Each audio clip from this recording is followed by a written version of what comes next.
À connecter Henri Sahar, bonjour.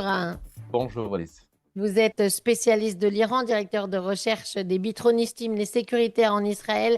Et or, merci d'être avec nous parce que vous avez passé la nuit entière à la télévision israélienne à commenter cette annonce de cessez-le-feu, puisque on a commencé à avoir les informations quand Donald Trump a fait son tweet cette nuit, Mhm. et il était approximativement à 1 heure et quelques du matin en Israël. Oui, on avait un tôt soleil, comme on peut le dire, ce matin, parce que moi, en fait, j'étais en studio, en direct, quand le président a tweeté sur l'accord de cessez-le-feu. C'était environ 1 heure la nuit. Et donc, on a commencé à parler des spéculations, à des scénarios, etc. Mais le cessez-le-feu a été censé être en vigueur vers 7 heures le matin, alors que vers 5 heures, 5h15, 5h30, des sirènes ont commencé de retentir.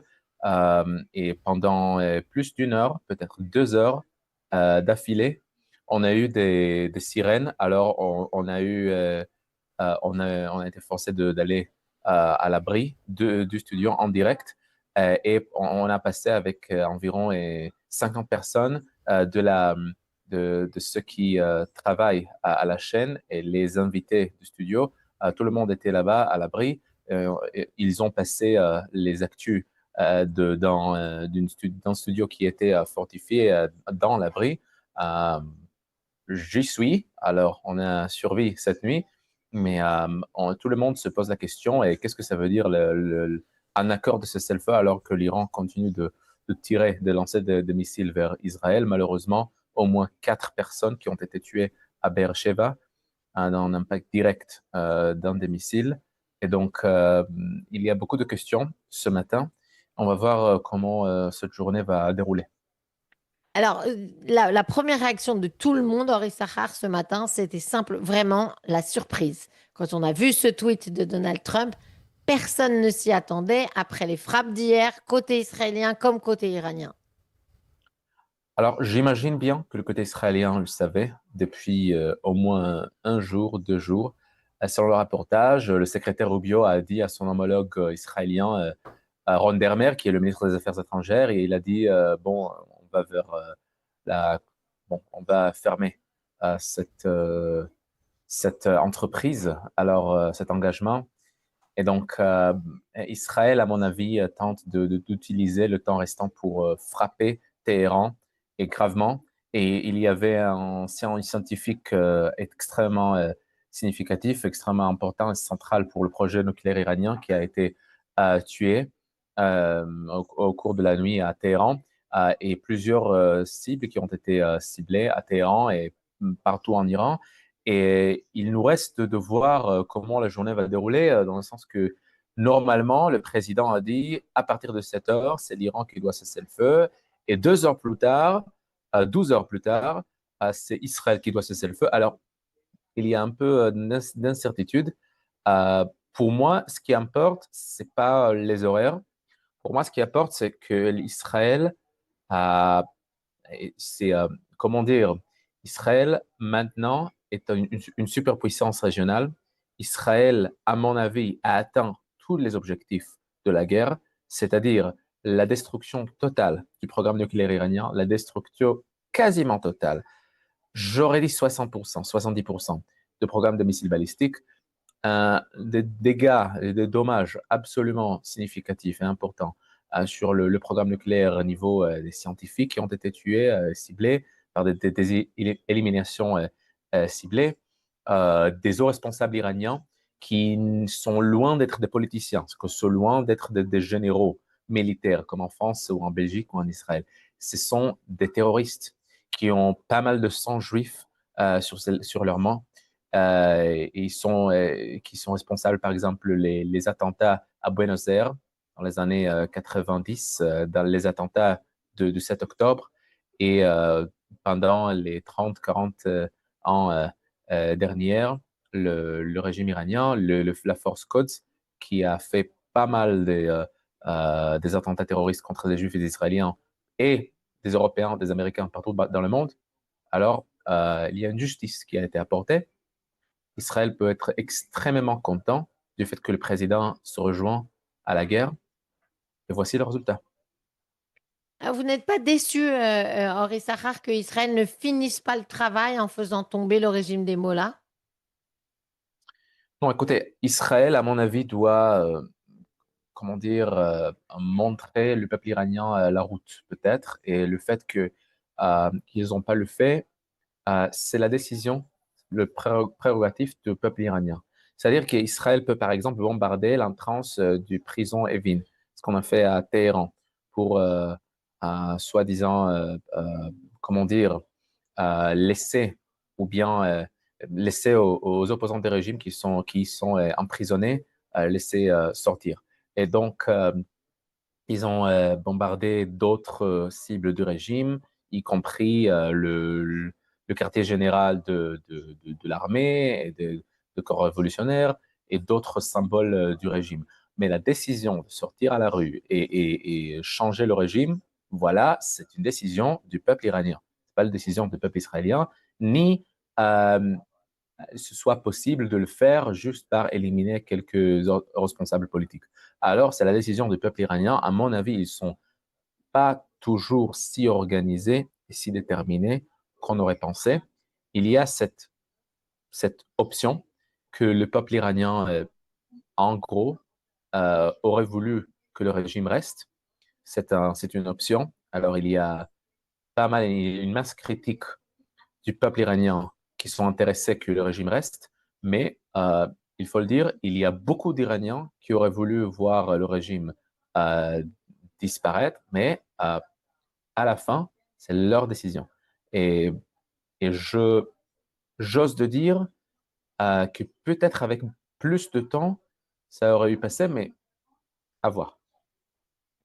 Justement, ce matin, il y avait beaucoup de missiles qui sont tombés encore après l'entrée en vigueur du cessez-le-feu. C'est classique, Henri Sahar. On avait déjà le cas avec le Hamas. Chaque fois qu'ils signent le cessez-le-feu, ils envoient, Voilà. entre guillemets, tout ce qu'ils avaient comme missile sous la main. Mais est-ce que, justement, ça va pas reprendre aussi, si ce n'est pas aujourd'hui, cette semaine?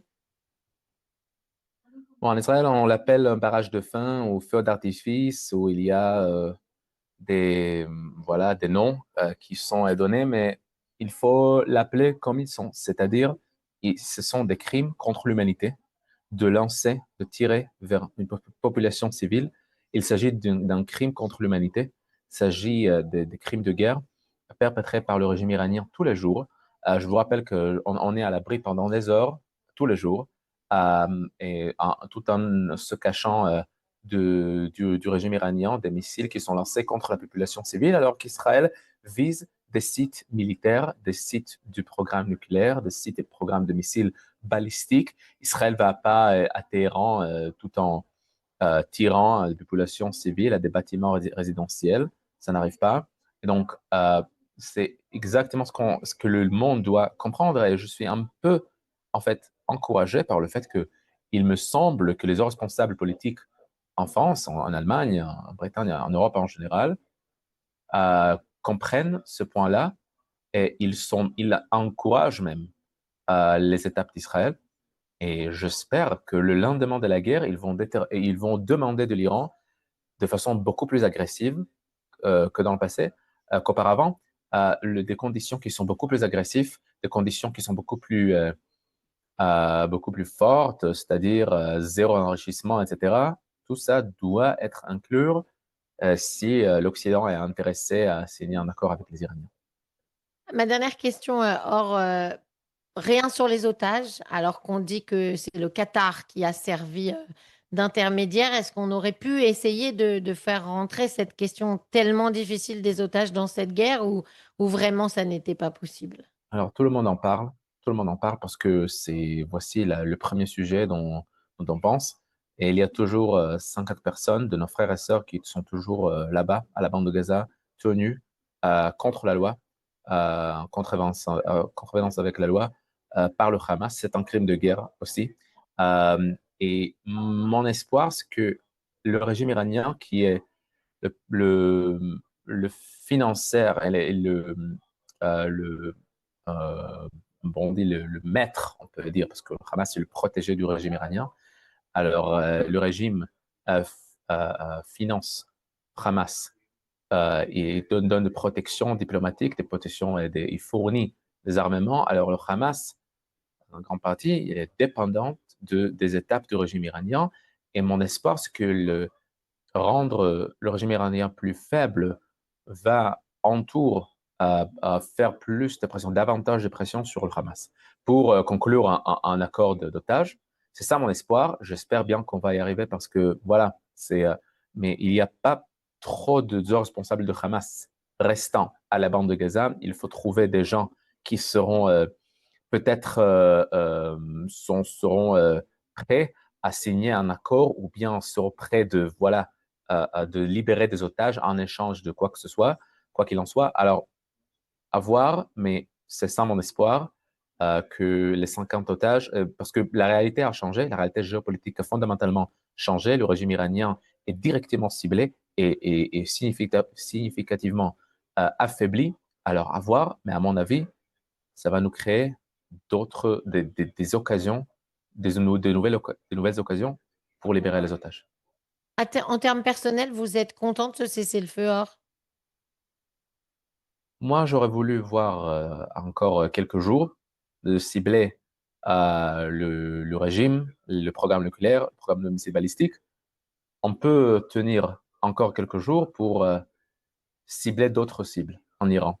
Parce que, on a de la patience. Écoute, tout le monde va à l'abri, des familles, des petits gamins, tout le monde va à l'abri.